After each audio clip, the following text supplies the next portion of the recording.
Well, welcome to another edition of Tecman Talks Dynamics. I'm joined by Matt and Liz today. James is off on a well-earned holiday, so you just got the three of us. My name's Liam, and today we're going to be talking really about, I think it's probably a continuation from our last podcast where we were talking about what that meant to be a citizen developer and how end users are starting to get more tools and more ability to do some form of customization and changes to their development side of Business Central. And today we're going to look at more on the application and how we can be a bit more self-sufficient, or how customers can be more self-sufficient around what they're doing, be a bit more proactive and take advantage of some of the tools that are built into the application. So that's really our headline and where we're going to go with. So, Matt, I know that was an idea that you were kicking around when we were talking about what we should cover in one of the podcasts. So do you want to give us an idea of where this thought came from and what it means to our customers? The information available now online is the same information that our consultants use to go and learn how to use the product. So Microsoft have got a new, I say new, it's probably about 12, 18 months old now, called learn.microsoft.com. And it's a good site to, they've structured it well, and there's a lot of content there around Business Central. So, I could come in fresh to this, go to learn.microsoft.com, go and search for Business Central. There's a kind of selection down the left-hand side, and there's a whole host of education to get me up to speed with the product. And it takes me from day one all the way up to everything I'd need to know, really. So, and there's different learning paths, isn't there, for different types of roles, different levels, right from, first look and feel to, advanced warehousing, goes all the way through. But it's very prescriptive, it's very product-based. So it kind of tells you what each field does, how each field works. And then you can test yourself, can't you, at the end of each section, so you can see how you're doing and you can see how you're progressing through the pathways. We use it ourselves. If we've when we started our academy program at the beginning of May. Each week they're tasked to go through a certain number of the MS Learn videos. Because it's the fundamentals, it's the groundwork that they need to do to know the product inside out. Applying it is a different level, it's a different thing. Yeah. The difference between knowledge and wisdom, I guess, isn't it? Well, yeah, and it's very, very good if you want to learn how the product works, standard, out of the box, and you know the process that you want to use, then it's very good. Maybe what it doesn't do as much as training that we would deliver would do is help determine the process. So give you the different options for the different types of processes. It's very mechanical. Which I guess it has to be, isn't it, when it's going to be for anybody that's like... Yeah, it's generic. And is it free? Is this something that anyone can just sign up for? Or do you have to you don't have to be a Business Central user and have a license, something like that, so anyone can log on to... Did you say it was learn.microsoft.com, wasn't it? Yeah, and I double checked this morning as well. I logged on incognito on my browser and, straight away there with a video watching kind of an overview of BC. And I think what's also useful is because it's broken down into lots of small little chunks. If you're working in finance and purchase ledger, go and just look at your little bit. And yeah, absolutely, just your job role. And normally there'll be some little gems in there that you didn't quite realise that might make you more efficient. You might think you know how to do purchase ledger and invoicing and payments, but you go and watch the instructional videos that covers everything. Then there might be something there that go, okay, that could save me some time. So to be part of maybe someone's induction, if you're coming into a company that uses Business Central and you've got a new employee starting, it'd be a good part as part of their induction to maybe cherry pick some of those subject matters. I know when we have done training for lots of our customers and other people, end users, we used to have that phrase hand-me-down training, because you go into a company and the person who's done the job before you or done the job for 10 years shows you how they do it. It might not be the most efficient or even the correct way of doing it. So actually coming and having a training session or using this electronic training or online training is a good way of just maybe learning a little bit more yourself, even if you think you know everything. Yeah, and some new ideas maybe that of things that aren't used at the moment in the system that could be used and that could give some benefit really quickly and at no cost because it's already there and it's standard software. So it's really good stuff. It's got some little quizzes at the end so you can kind of test your knowledge as you go through. There's a lot of content. There's hours and hours and hours of content that you can go through.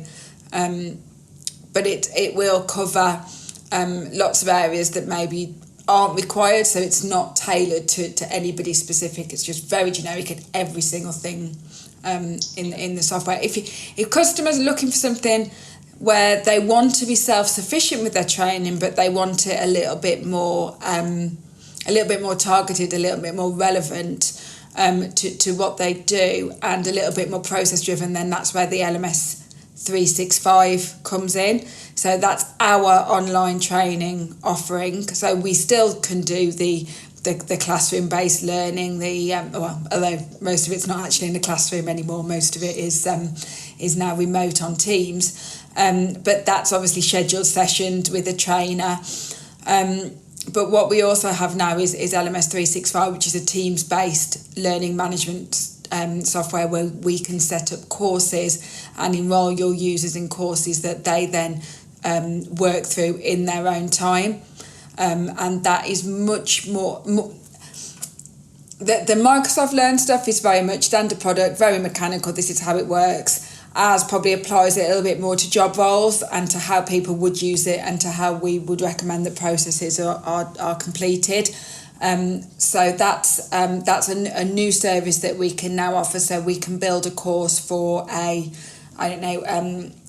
finance user or even into a more detailed level, a purchase ledger person or a sales ledger user, and basically a set of courses that they can work through so that they can then do their job and that is then a real alternative to having to have classroom-based learning, and avoids the situation like you mentioned, Liam, where somebody leaves, passes on maybe 60% of what they know, and then the next person comes in and learns 60% of that 60%, and the training gets so watered down.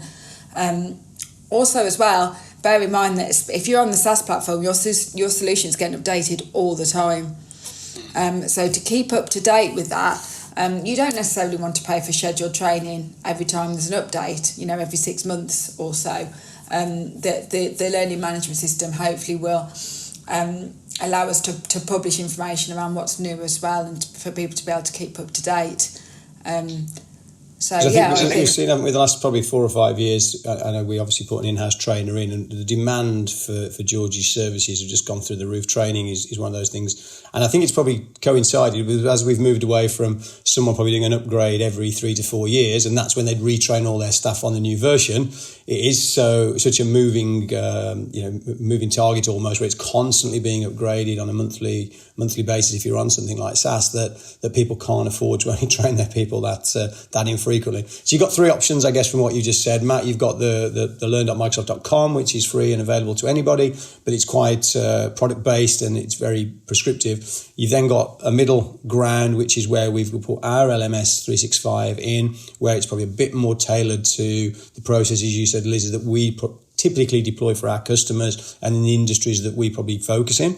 Yeah, and also some of the additional apps that we offer that you won't see on the MS Learn platform, things like document delivery, handhelds, those kinds of things that form a lot of our customer solutions, but maybe aren't part of the MS offering, the MS Learn offering. So that's kind of your second level. And then finally, we've got as you described it, as the classroom training, where it's going to be, it's face to face, whether it's in person or whether it's over Teams or something like that. But you've obviously got the ability to ask questions and go through. And online remote learning doesn't work for everybody. Sometimes there's no substitute for George or one of our trainers being sat with a group of people who can see what they're doing, see if anybody's struggling and things like that. But for a lot of people, they're used to this style of online learning, and can therefore adapt to it really quickly and get a lot out of it really quickly.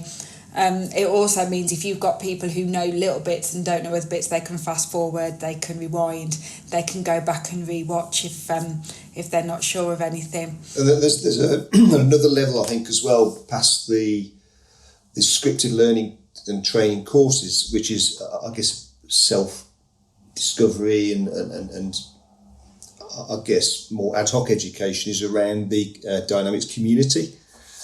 So again, community.dynamics.com, you can go subscribe to that, join that community, and the amount of posts on there that, you know, people asking questions that you think, yeah, I don't know the answer to that, or if you know it, you can jump on and go and answer it and help the rest of the community and searching on there again, something that you're not quite sure of, somebody's bound to have asked the question at some point.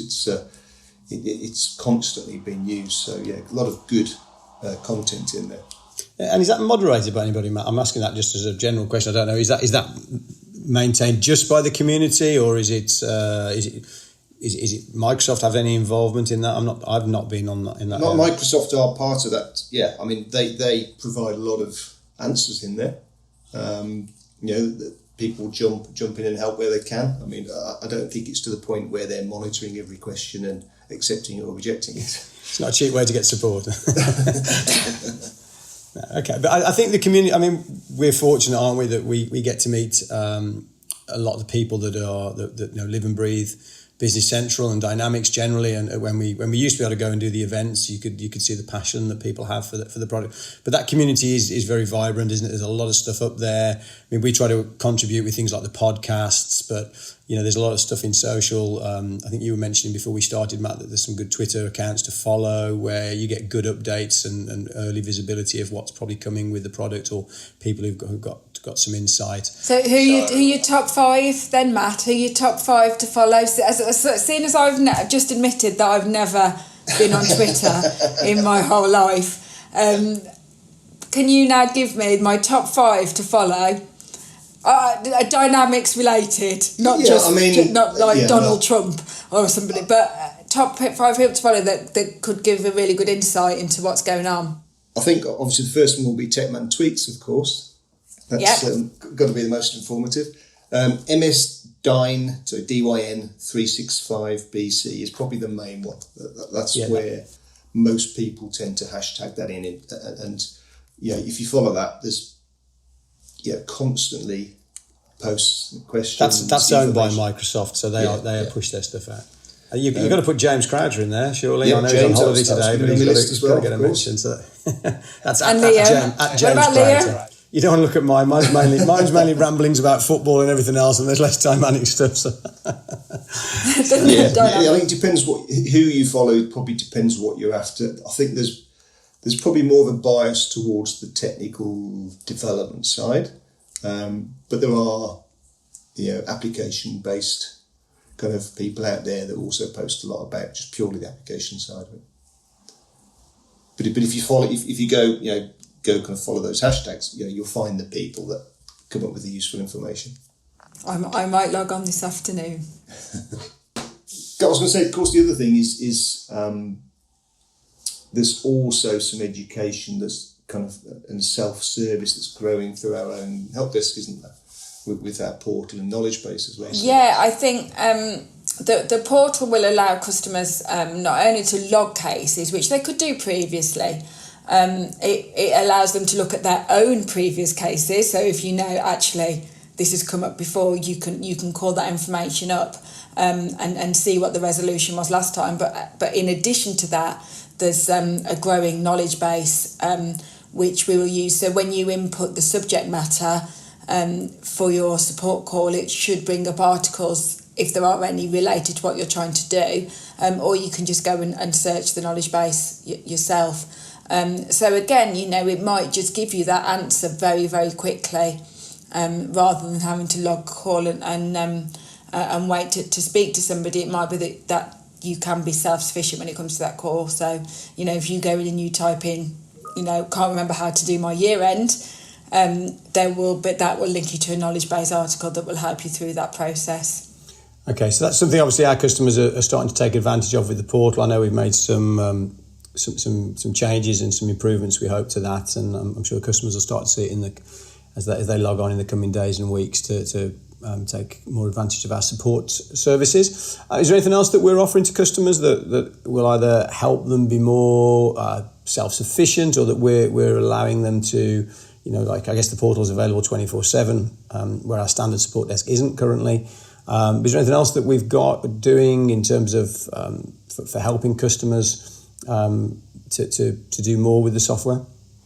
I guess we run our workshops still, don't we? So that's Yeah, workshops. That's a good one, Matt. I think we've got that. I mean, I'm always amazed, but we send the customer comms out with what workshops are taking place, and the amount of bookings we get on those is great. They're recorded, so if people can't always make them, they'll get the link to watch it, which again is interesting, that we probably get double the amount of views of those after the event when they've been recorded and people are watching them in their own time. But the workshops, we continue to try and think of new stuff that we're seeing a demand from customers around that. And looking for ideas as well. If anybody wants to suggest ideas, more than open to that. And I think we've said this with the podcast as well. If anybody has wants to let us know what they'd like covered, we've seen some feedback on social, which is great, with people what they've enjoyed. But anything that people think would be of interest, a subject to cover, then that's always good for us to try and take on board and get an episode out around that.